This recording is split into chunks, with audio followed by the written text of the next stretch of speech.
Students, कैसे हो आप सभी? उम्मीद करती हूँ कि अच्छे होंगे, सुरक्षित होंगे अपने घरों में और लगातार आपकी जो पढ़ाई है वो चल रही होगी, स्टडी कर रहे होंगे।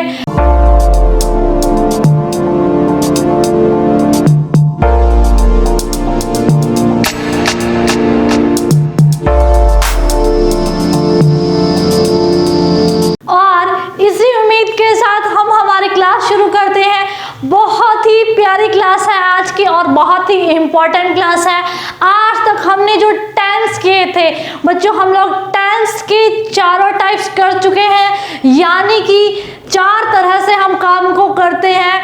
किस में? प्राइमरी टाइम जोन्स में, प्रेजेंट में, पास्ट में और फ्यूचर में। हम लोग चारों कंप्लीट कर चुके हैं। आज क्या करेंगे हम लोग? आज हम लोग क्या करेंगे? टेंस जो हमने कंप्लीट किए हैं उस पर बेस्ड क्वेश्चन करेंगे जो प्रीवियस एग्जाम में, डायरेक्ट आपके एग्जाम में पूछे जा चुके हैं। Okay, so are you ready guys? Let's start our question number 1। Question number 1 देखिएगा, बहुत ही प्यारा है question. yesterday I dash up early in the morning। अब 4 ऑप्शन हैं। देखिए यहाँ पर क्या करना है, आपको वर्ब की फॉर्म फिल करनी है। क्या करना है? वर्ब की फॉर्म फिल करनी है।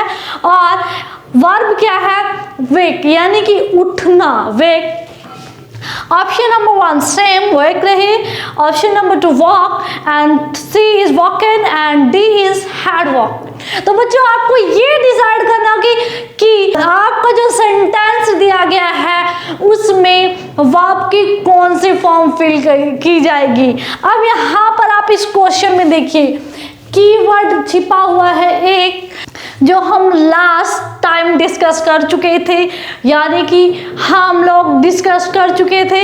ये जो सेंटेंस है यस्टरडे, ये जो वर्ड है यस्टरडे, यस्टरडे का मतलब क्या होता है? बीता हुआ कल, बीता हुआ कल। बीते हुए कल से क्या समझते हो आप? कि पास्ट की बात कर रहा है। किसकी बात कर रहा है? पास्ट की बात कर रहा है। हमने डिस्कस किया था जब भी आपके पास लास्ट डे आ जाए, यस्टरडे आ जाए, लास्ट मंथ आ जाए, तो तब हमने क्या कुछ कीवर्ड्स किए थे इस तरह से। हमने कहा था उसमें वो जो सेंटेंस होगा किसका होगा? पास्ट इंडेफिनिट का, यानी कि सिंपल पास्ट का सेंटेंस होगा। अगर मैं हिंदी में कहूँ तो किसका होगा? वो सामान्य भूतकाल का वाक्य होगा।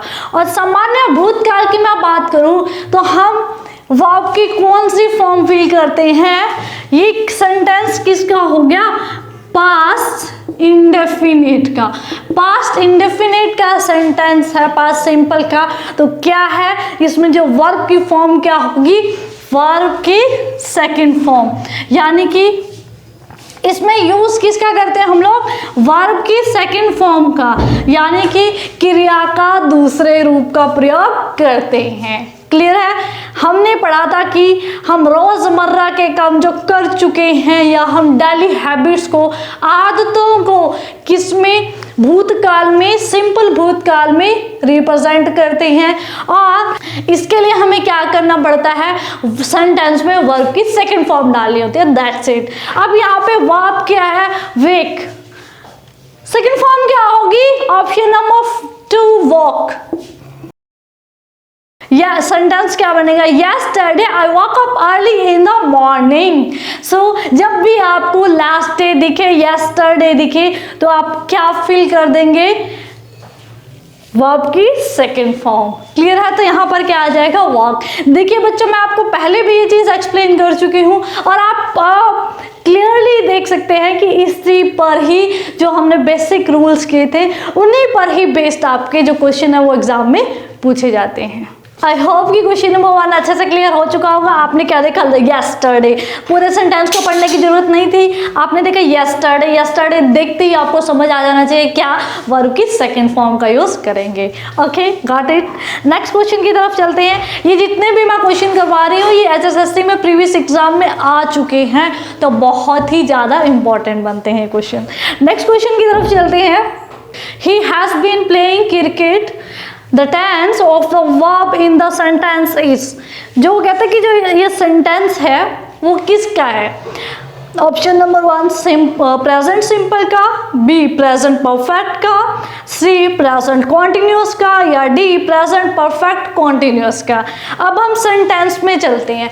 सेंटेंस में मैंने आपको एक चीज बताई थी क्या, कि आप पहचानने के लिए कि वो जो सेंटेंस है किसका है, यानी कि वो प्रेजेंट सिंपल का है, पास्ट का है, या फिर परफेक्ट का है, या परफेक्ट कॉन्टिन्यूस का है। और इसी के साथ वो जो सेंटेंस है भूतकाल में पूछा गया है, वर्तमान में, या फिर भविष्यकाल में।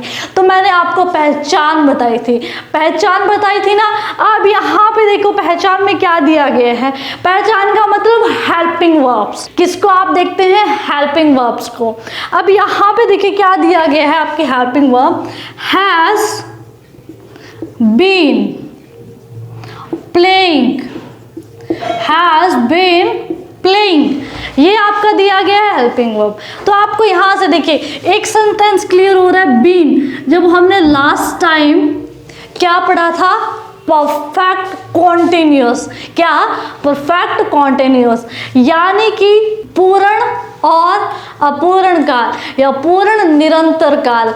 हमने कहा था उसमें क्या होगा आपके पास, मतलब परफेक्ट को और कॉन्टिन्यूस को जोड़ने के लिए क्या कड़ी होगी? बीन।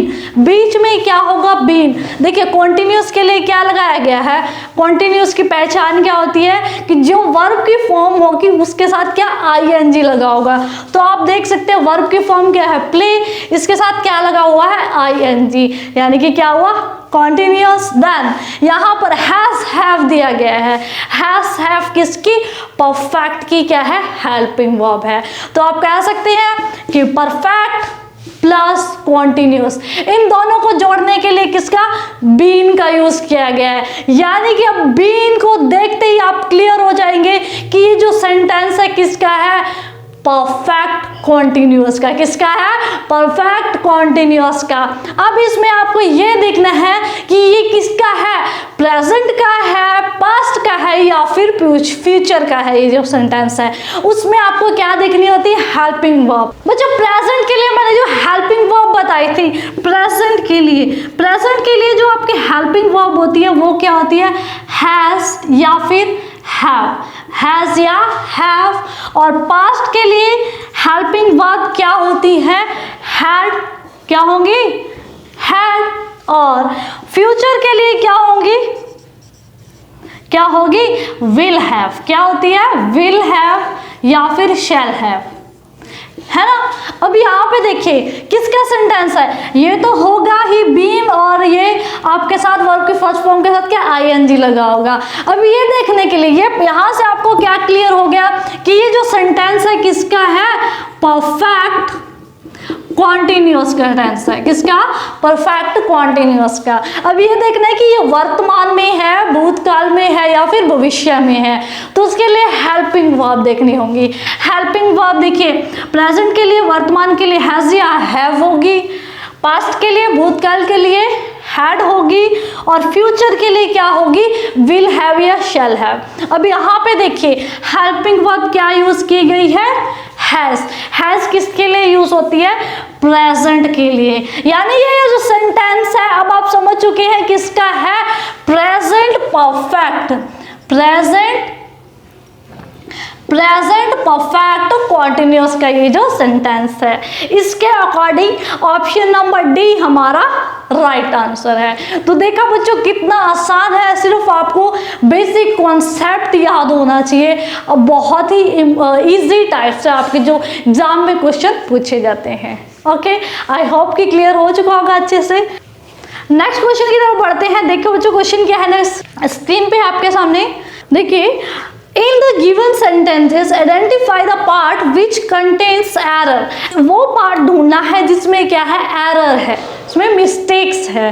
पार्ट ए क्या है? This is one of the companies who has done well for 10 past years।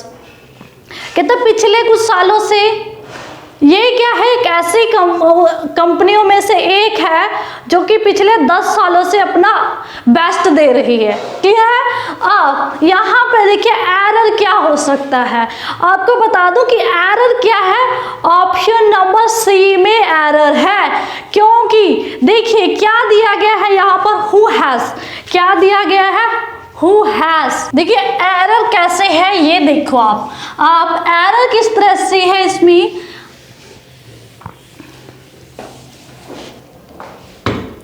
Error किस तरह से है, क्या दिया गया है ऑप्शन नंबर सी में, who has done, who has done, who has done.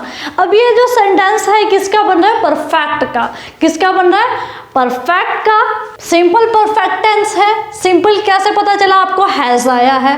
Perfect कैसे पता चला, वर्ब की थर्ड फॉर्म आई है ना। ये क्या है आपके लिए, पहचान किसकी है, ये है सिंपल। और परफेक्ट है, ये कैसे पता चला, डन से, ये क्या है, वर्ब की थर्ड फॉर्म। तो क्या पता चल गया, ये सेंटेंस है किसका, सिंपल परफेक्ट का टेंस है, यानी काम हो चुका है। और अब इसमें मिस्टेक क्या है, मिस्टेक ये है बच्चों, आप ये देखिए हो से पहले क्या दिया गया, जो पार्ट बी है वहां पर देखिए, ऑफ द कंपनीज। कंपनीज क्या है, कंपनीज बहुत सारी कंपनियां। कंपनीज का मतलब क्या है, क्या है, ये एक प्लूरल वर्ड है। क्या है, प्लूरल है, बहुत सारी कंपनियों की बात कर रहा है। जब भी प्लूरल आ जाए तो प्लूरल के साथ किसका यूज करते हैं, हैज का करते हैं या फिर हैव का करते हैं, आप ही बताएं। जब प्लूरल हो, जो करता है जो मेन है, अगर वो क्या हो, प्लूरल हो यानी कि बहुवचन हो, तो हम किसका यूज करते हैं, हैज का करते हैं या फिर हैव का करते हैं। किसका करते हैं, हैव का। हैज एक वचन के लिए और हैव बहुवचन के लिए यानी कि प्लूरल के लिए। तो यहाँ पर क्या आना चाहिए था, हु हैव। यहाँ पर क्या आना चाहिए था, हु हैव डन। क्लियर है। तो ये आपको मिस्टेक छोटे छोटे फाइंड आउट करने दी जा सकती है एग्जाम में। क्लियर है। जब तक आपको कॉन्सेप्ट क्लियर नहीं होगा तो ये क्वेश्चन नहीं कर सकते, अगर कॉन्सेप्ट क्लियर है तो इजीली आप ये क्वेश्चन कर सकते हैं। ओके, क्लियर हो चुका है। एरर क्या था यहाँ पर कि कंपनियां बहुत सारी कंपनियों के बारे में बात कर रहे हैं, तो यहाँ पर क्या आना चाहिए, कंपनियां क्या है, plural.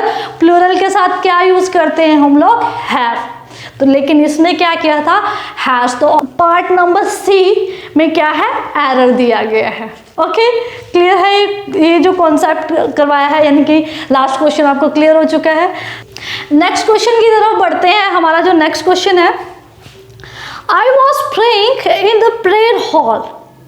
I was praying in the prayer hall. The tense of the verb in the sentence is. कहते हैं ये जो सेंटेंस है वो किसका है, ऑप्शन नंबर 1 प्रेजेंट परफेक्ट का, बी फ्यूचर कॉन्टिन्यूस का, सी प्रेजेंट कॉन्टिन्यूस का, या फिर डी पास्ट कॉन्टिन्यूस का। अब सेंटेंस देखिए क्या दिया गया है, I was praying in the prayer hall। तो यहाँ पर आपने क्या देखा, मैंने कहा था कि फाइंड आउट करने के लिए कि ये जो सेंटेंस है किसका है, उसमें क्या देखना पड़ेगा आपको कि पहले सबसे पहले ये देख लें कि वो जो सेंटेंस बोल रहा है वो इंडेफिनिट का है, कॉन्टिन्यूस का है, परफेक्ट का है या फिर परफेक्ट कॉन्टिन्यूस का। फिर ये क्लियरिफिकेशन हो गई। उसके बाद आपको क्या फाइंड आउट करना है, 2 चीजें ही फाइंड आउट करनी है। दूसरा क्या देखना है कि ये जो सेंटेंस आया है प्रेजेंट का होगा, पास्ट का होगा या फिर फ्यूचर का होगा। क्लियर है। ये 2 चीजें अगर आपने फाइंड आउट कर ली तो अल्टीमेटली आपका क्वेश्चन राइट ही होगा। ओके, अब ये जो क्वेश्चन है इसमें क्या दिया गया है, आई वॉज प्रेइंग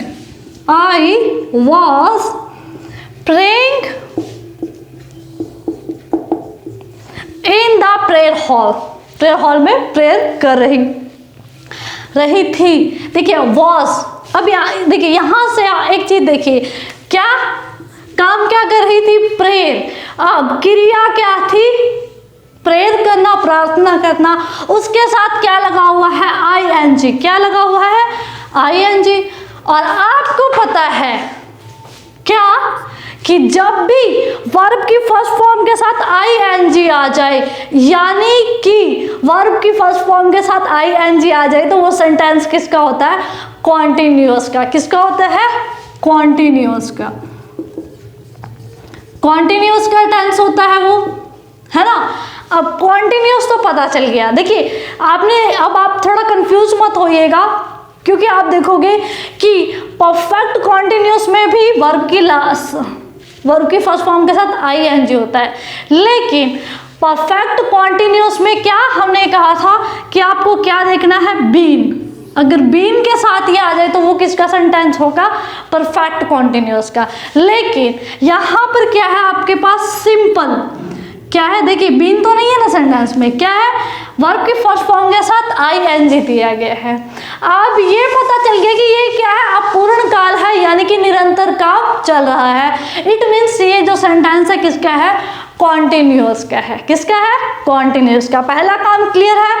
अब सेकंड पे, अब यहाँ पे आपका एक काम हो चुका है, आपको ये पता चल चुका है कि ये जो सेंटेंस है किसका है, कॉन्टिन्यूअस का है। निरंतर काल यानी कि अपूर्ण काल क्या है। अब फाइंड आउट क्या करना है, सेकंड थिंग क्या देखनी है आपको कि ये जो सेंटेंस है किसका है, प्रेजेंट का है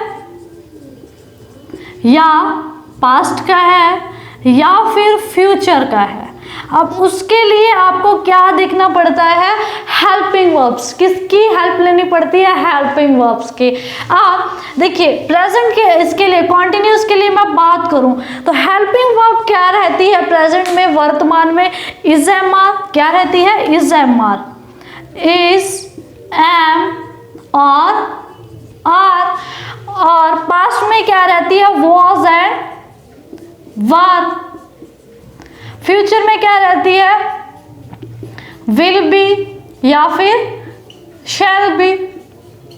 अब हेल्पिंग वर्ब मिल चुकी है। अब आपको इजीली पता चल चुका है कि ये जो सेंटेंस है किसका है। अब हेल्पिंग वर्ब किसकी दिखाई दे रही है, पास्ट की। क्या दिखा है, वॉज। क्या दिखा है, वॉज। तो आप क्लियरली कह सकते हैं कि ये जो सेंटेंस है किसका है, पास्ट कॉन्टिन्यूअस का ये सेंटेंस है। क्लियर है, इतना आसान होता है बच्चों।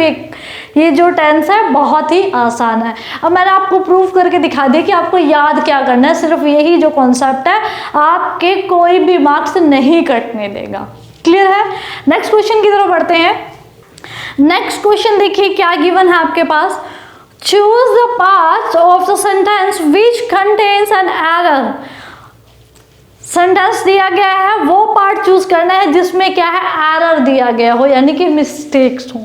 अब देखिए, Gandhi ji was a man who become a legend in his hour time.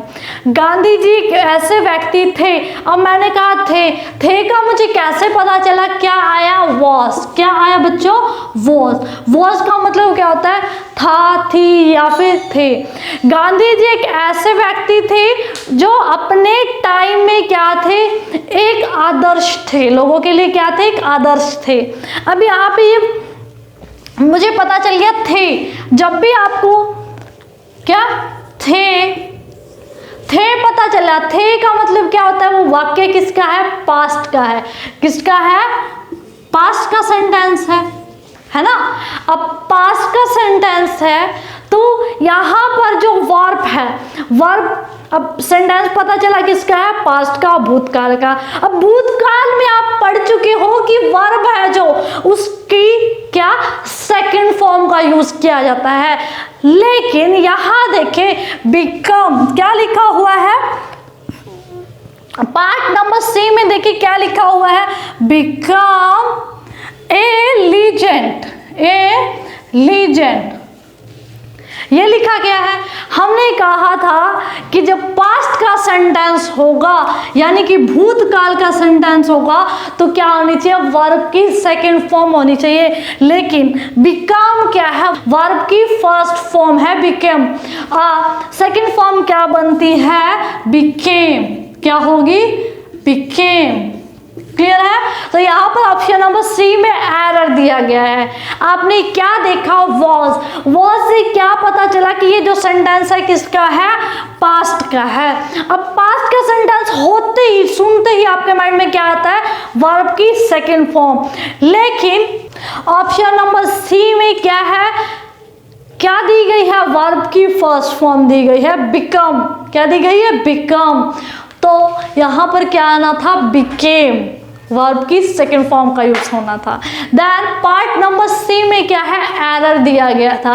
बच्चों आपको इस तरह से एरर फाइंड आउट करना, पॉइंट आउट करना है।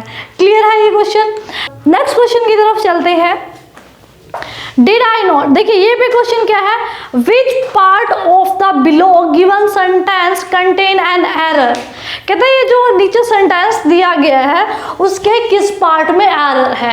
हम देखिए दोनों तरह के क्वेश्चन कर रहे हैं, एरर फाइंड आउट करना भी सीख रहे हैं और इसी के साथ 3 टाइप के क्वेश्चन हो गया हमारे ओवरऑल। पहला क्या है कि वो सेंटेंस है किसका, दूसरा क्या देखा हमने? वर्ब की फॉर्म फिल करना, और तीसरा क्या है? एरर फाइंड आउट करना। तो तीनों ही तरह से आप क्वेश्चन को कंप्लीट कर रहे हैं। अब नेक्स्ट क्वेश्चन भी सेम है। Which part of the below given sentence contain an error. Error contain है option number A, did I not told you. देखिए पूरा सेंटेंस बनाएंगे।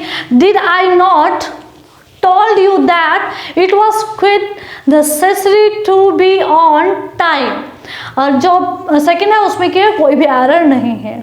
अब मैं आपको बता दूं, डिड जब भी इंटेरोगेटिव सेंटेंसेस बनाए जाते हैं, जो हमने क्या 3 प्राइमरी टाइम जोन्स पढ़े हैं और उसी के साथ 4 तरह के कार्य किए हैं, काम किए हैं। और इनमें क्या है? इंटेरोगेटिव यानी कि प्रश्नवाचक सेंटेंसेस भी बनाए जाते हैं। वो मैं आपको नेक्स्ट टाइम सिखाऊंगी किस तरह से क्वेश्चन आप राइज कर सकते हैं। और इसमें क्या गिवन है? जब भी देखिए डिड क्या होता है? किसकी हेल्पिंग वर्ब है। इंटेरोगेटिव क्वेश्चन प्रश्नवाचक वाक्य बनाने के लिए डिड हेल्पिंग वर्ब होती है किसकी? पास्ट की। किसकी है? पास्ट की। क्लियर है? पास्ट में, भूतकाल में जब भी हम प्रश्नवाचक इंटेरोगेटिव सेंटेंस बनाते हैं तो हेल्पिंग वर्ब क्या रहती है? डिड। क्या रहती है? डिड। और प्रेजेंट के लिए डू और डस। प्रेजेंट में क्या रहती है? डू और डस। ये हम नेक्स्ट पार्ट में अच्छे से करेंगे। प्रेजेंट में, वर्तमान में डू और डस रहती है, पास्ट में डिड रहती है, और जो हमारा फ्यूचर है उसमें जो क्वेश्चन है वो विल या शैल से ही शुरू होते हैं। मोस्टली शैल से हमारे जो क्वेश्चन है वो शुरू होते हैं। क्लियर है? और याद रखिएगा, डू हो, डस हो, डिड हो या विल शैल हो, तो इसके साथ क्या हमेशा वर्ब की फर्स्ट फॉर्म का यूज किया जाता है। क्या?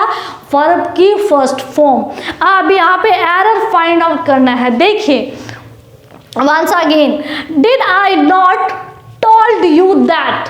Told you. अब पार्ट नंबर बी में क्या है? टोल्ड यू, बताना, टोल्ड। अब टोल्ड का मतलब होता है बताना, क्रिया क्या है? टोल्ड, बताना। ये क्या है? टोल्ड क्या है? वर्ब की सेकंड फॉर्म है। क्या है? वर्ब की सेकंड फॉर्म। लेकिन जब भी हमने कहा है ये हेल्पिंग वर्ब इंटरोगेटिव सेंटेंस बना रहे हैं तो वर्ब की फर्स्ट फॉर्म यूज होनी चाहिए। बट इसमें क्या है? टोल्ड की गई है, वर्ब की सेकंड फॉर्म यूज की गई है। यानी कि ऑप्शन नंबर बी या पार्ट नंबर बी हमारा रॉन्ग है। यहां पर क्या आना चाहिए था? Did I not tell you. क्या आना चाहिए था? टेल। फर्स्ट फॉर्म आनी चाहिए थी बताने की, टेल की, तो क्या होगी वो? टेल। क्लियर है? देन ये सेंटेंस बना था, did I not tell you that it was quit necessary to be on time. Okay, have you got it? Clear है ये क्वेश्चन आपके पास? नेक्स्ट क्वेश्चन की तरफ बढ़ते हैं। Past tense of draw. Draw का क्या बताना है? Past tense. सॉरी ये तो यही है, इसको रेज कर देती हूँ। ड्रॉ। ड्रॉ की पास्ट टेंस। पास्ट टेंस का मतलब क्या है? अब देखिए वही चीज आ गई है।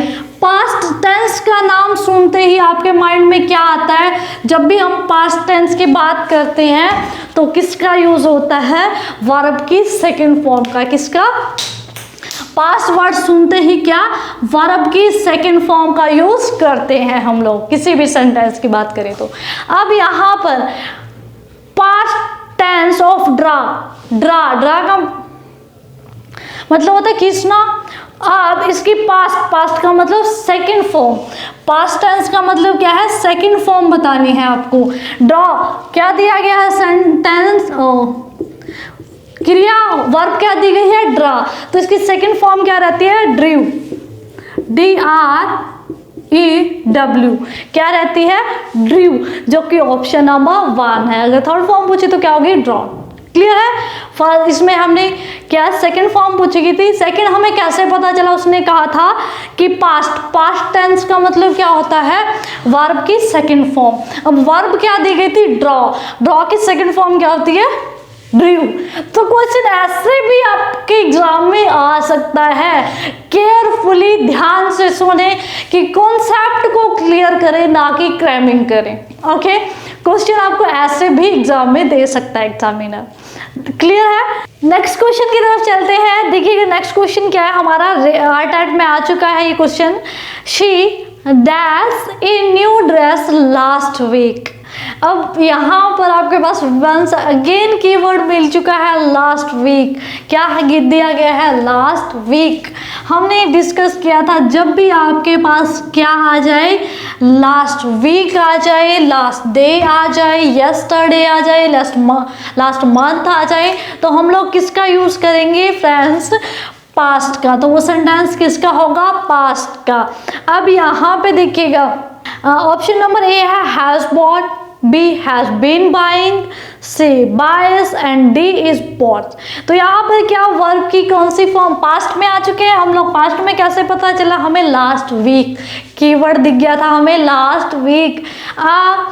पास्ट के लिए हम क्या सोचते हैं जब भी पास्ट की बात सुनते हैं तो वर्ब की सेकेंड फॉर्म, क्या वर्ब की सेकेंड फॉर्म। अब यहाँ पर क्या है उसने क्या है पिछले हफ्ते ड्रेस खरीदी थी या खरीदी। यहाँ पर क्या आना चाहिए वर्ब क्या है बाय, खरीदना वर्ब क्या है बाय। इसकी सेकंड फॉर्म का यूज करना पड़ेगा। क्यों? क्योंकि ये क्या है सेंटेंस किसका है पास्ट का सेंटेंस है। इसकी बाय की सेकंड फॉर्म क्या होती है बॉट, BOUGST बॉट। तो क्या आ जाएगा यहाँ पर ऑप्शन नंबर डी आपका राइट आंसर रहेगा। तो बच्चों आप देख सकते हैं कि आर्ट के एग्जाम में ये जो क्वेश्चन है इतना सिंपली क्वेश्चन पूछा गया था। तो हर एक एग्जाम में इस तरह के ही क्वेश्चन पूछे जाते हैं। Okay, then option number D आपका राइट आंसर बनता है। सेंटेंस की फॉर्मेशन क्या होगी she bought a new dress last week. Okay, next question की तरफ चलते हैं। एज ए चाइल्ड, देखिए filling the blanks by the most appropriate word in the following sentences. As a child, she dash dream of living in a castle। अब यहाँ पर क्या देखिए ये वाक्य किसका है पास्ट का है भूतकाल का। ये मुझे कैसे पता चला कि भूतकाल का है क्योंकि ये क्या है पास्ट की एक आदत बताई गई है भूतकाल की आदत। यहाँ पे दिया गया ना as a child, as a child वो क्या करती थी सपने देखती थी। कहाँ पर कास्टल में महल में रहने के सपने देखती थी। अब बचपन की आदत, बचपन क्या था उसका पास्ट ही तो होगा बचपन, तो इसीलिए बचपन की आदत से हमें पता क्या चला कि पास्ट की बात की जा रही है। और जब भी बचपन की आदत के बारे में बात की जाए तो हम लोग किसका यूज टू का प्रयोग करते हैं, किसका प्रयोग करते हैं यूज टू का। देन यहाँ पर आपका जो ऑप्शन होगा क्या होगा बच्चों option number B. As a child, she used to dream of living in a castle। बचपन में वो क्या है महल में रहने के सपने देखा करती थी। तो यहाँ पर आपने बचपन की आदत को दिखाने के लिए पास्ट की आदत को दिखाने के लिए बचपन क्या होगा पास्ट की बात होगी उसकी, है ना। दैट बचपन पास्ट की हैबिट है उसकी। भूतकाल की आदत को दिखाने के लिए हम किसका यूज करते हैं used to। क्लियर है used to। As a child she used to dream of living in कास्टल। Okay, next ये जो क्वेश्चन है आपका एस्टेट 2014 में पूछा गया था। नेक्स्ट देखिएगा, इसी के साथ नेक्स्ट क्वेश्चन में देखिए फाइंड आउट करना है कि ये जो सेंटेंस है पॉइंट आउट करना है किसका है। Okay, the politicians had been making promises long before election time. ये जो स्टेटमेंट है ये किस टेंस में, किस समय की है, किस काल की है। तो देखिए मैंने कहा था ये पहचानने के लिए आपको दो काम करने होंगे।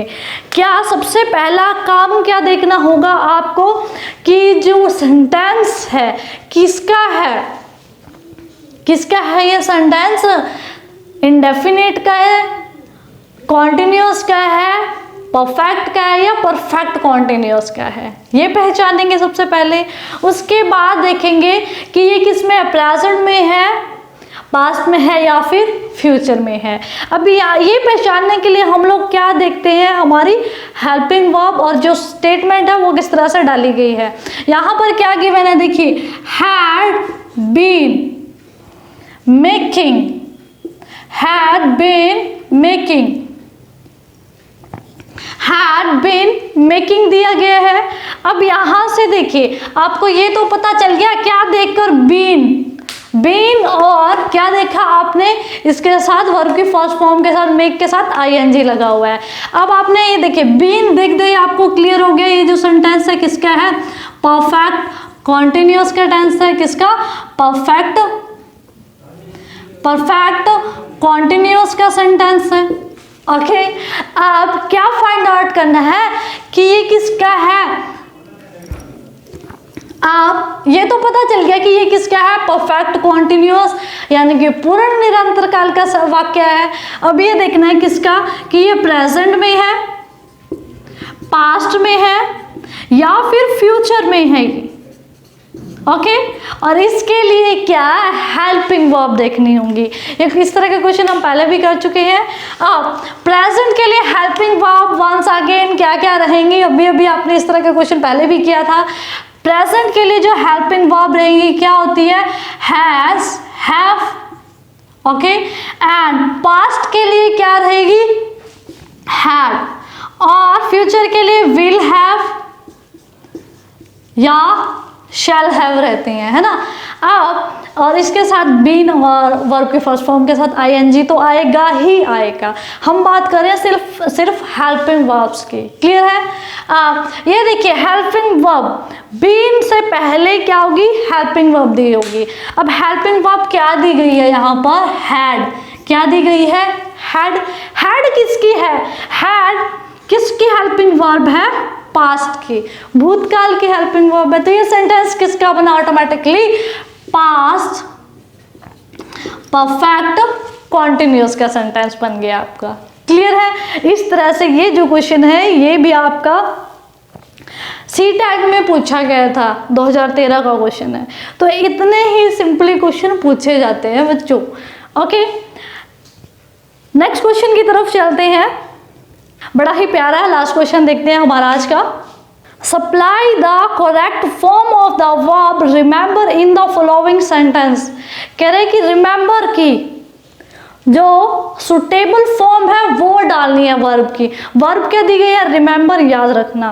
अब यहाँ पे देखिए क्वेश्चन क्या है, I dash your name, I remember your name. अब यहाँ पर क्या आना चाहिए, ऑप्शन नंबर क्या कह रहा है, I am remembering your name. B क्या कह रहा है, I remember your name. C क्या कह रहा है, I was remembering your name. And D is I have remember your name. अब यहाँ से देखिए आपको क्लियरली दिखाई दे रहा है कि क्या आना चाहिए। देखिए कॉन्टिन्यूअस का सेंटेंस तो हो ही नहीं सकता। देखिए जब भी हम बात करते हैं तो हम क्या कहते हैं कि मुझे तुम्हारा नाम याद हो चुका है, या है मुझे तुम्हारा नाम याद है ना। जब भी हम बात करते हैं, मिलते हैं तो क्या कहते हैं, मुझे तुम्हारा नाम याद है, यही बोलेंगे ना हम। अब हम कॉन्टिन्यूअस में निरंतर तो नहीं ये बात कहते कि ये काम लगातार चल रहा है कि मैं तुम्हारा नाम याद कर रहा हूँ या कर रही हूँ, ऐसा इतना बड़ा तो नाम नहीं होता ना किसी व्यक्ति का। तो हम क्या नॉर्मल हम ये प्रेजेंट में बात करते हैं क्या कि मुझे तुम्हारा नाम याद है। याद है यानी कि क्या है, वो प्रेजेंट की बात कर रहा है, अब की बात कर रहा है ना। तो प्रेजेंट में कॉन्टिन्यूस होने का कोई चांस नहीं, और ना ही हम कहेंगे कि हैव रिमेंबर। अब हैव रिमेंबर यहाँ पे देखिए डी ऑप्शन है, हैव रिमेंबर, कर चुका हूँ, ये हो सकता है, लेकिन हैव के साथ क्या होना चाहिए था, वर्ब की थर्ड फॉर्म, लेकिन यहाँ पर क्या दी गई है, वर्ब की फर्स्ट फॉर्म, यानी कि जो ऑप्शन नंबर डी है वो रॉन्ग होगा ऑब्वियसली। क्लियर है। एंड वन ए और सी नहीं हो सकता, क्योंकि ये जो नाम याद करने की प्रक्रिया है वो या तो हम कर चुके होंगे या है हमें अभी, है ना। ये तो नहीं कहता कर रहे हैं, भाई इतना बड़ा नाम थोड़ी ना उसका, अलादीन का चिराग थोड़ी ना है वो, जो खत्म ही नहीं हो रहा है, याद ही नहीं हो रहा है ना। अब यहाँ पे जो ऑप्शन रहेगा, राइट आंसर रहेगा ऑप्शन नंबर बी, कि मुझे तुम्हारा नाम याद है। तो आई के साथ क्या आता है, रिमेंबर। क्या आता है, रिमेंबर। आई को हम किस में काउंट करते हैं बच्चों, प्लूरल में। आई और यू को किस में काउंट करते हैं, प्लूरल में। तो क्या आएगा, प्लूरल जब भी दिख जाए तो क्या है, सिंपल वर्ब की फर्स्ट फॉर्म। जब भी आपको प्रेजेंट में क्या दिख जाए, प्लूरल, प्लूरल यानी कि बहुवचन दिख जाए, तब हम क्या करते हैं, वर्ब की फर्स्ट फॉर्म का यूज करते हैं। अगर सिंगुलर दिख जाए तो एस या वर्ब की फर्स्ट फॉर्म के साथ क्या, प्लस में एस या ईएस का यूज करते हैं, किसके लिए, सिंगुलर के लिए। लेकिन आई किस में काउंट किया जाता है, आई और यू किसके लिए काउंट किया जाता है बच्चों, ये हमेशा प्रेजेंट में प्लूरल में काउंट किया जाता है, आई एंड यू। तो यहाँ पर वर्ब की फर्स्ट फॉर्म आएगी, तो क्या है, नॉर्मल सी बात है, आपका ऑप्शन नंबर बी ही राइट है, इसमें इतनी सोचने की बात थी ही नहीं। Then option number B is right answer. ये जो क्वेश्चन है आर टैट में आ चुका है ये भी क्वेश्चन। तो बच्चों इसी तरह के H TET, R TET, C TET और इसके साथ जो हरियाणा के प्रीवियस एग्जाम में क्वेश्चन आ चुके हैं तो वो हम डिस्कस कर चुके हैं। ओके, आई होप कि ये क्लास आपको अच्छे से क्लियर हो चुकी होगी, समझ आया होगा और आपने इंजॉय किया होगा, क्योंकि आप बेसिकली क्लासेस कर चुके हैं टेंस की। अगर आपने देखिए, मैं ये नहीं कह रही हूँ कि आपने हमारे क्लासेस ही अटेंड करके टेंसेस सीखे हैं, अगर नहीं सीखे हैं बच्चों, मैं आप शुरुआत से ही जब भी आप क्लास में एंटर करते हैं तो आपको ये टेंसेस है, ये नॉर्मल से जब भी आप इंग्लिश की शुरुआत करते हैं तो आप टेंसेस सीखना स्टार्ट कर देते हैं। लोअर क्लासेस से ही हम टेंसेस सीखते आ रहे हैं और जितनी भी अपर लेवल तक टेंसेस हमारे जाते ही जाते हैं। तो आप समझ सकते हैं कि इतने साल आपने टेंसेस पढ़े हैं। तो एक बार जो आपने देखिए, मैं हमारे क्लासेस से आपने लिए है, अच्छी बात है, तो आप उसको अप्लाई करें और अगर वो एप्लीकेबल नहीं हो रहे तो फिर मुझे ब्लेम करें, आप बताएं मुझे कि आपने जो करवाया है वो एग्जाम में आए हुए क्वेश्चन से बिल्कुल डिफरेंट है। और ऑन द अदर हैंड, अगर आपने मेरी क्लासेज अटेंड नहीं की हैं लेकिन टेंसेस तो आप बचपन से पढ़ते आ रहे हैं, अगर आप पढ़े लिखे हैं तो आप एक बार अटेंड करके देखना जो आपने पहले रीड किया हुआ है, क्या आप उस तरह से जल्दी इन क्वेश्चंस को सॉल्व कर सकते हैं। और on the other hand classes attend करने के बाद इन क्वेश्चंस को सॉल्व करके देखना, उसमें और जो आपने खुद पढ़ा हुआ है उसमें कितना टाइम कंज्यूम हो रहा है, ये आपके सामने खुद ब खुद प्रूफ होकर आ जाएगा कि जो हमने पढ़ाया है वो क्या सिर्फ एग्जाम के पॉइंट ऑफ व्यू से बताया है और इजी वे से। ओके, इसी उम्मीद के साथ आज की क्लास यहीं पर समाप्त करते हैं। Thank you so much for watching this video. अगर आप फर्स्ट टाइम आए हैं तो चैनल को सब्सक्राइब करना मत भूलिएगा और लाइक शेयर कमेंट जरूर कीजिएगा। Thank you so much.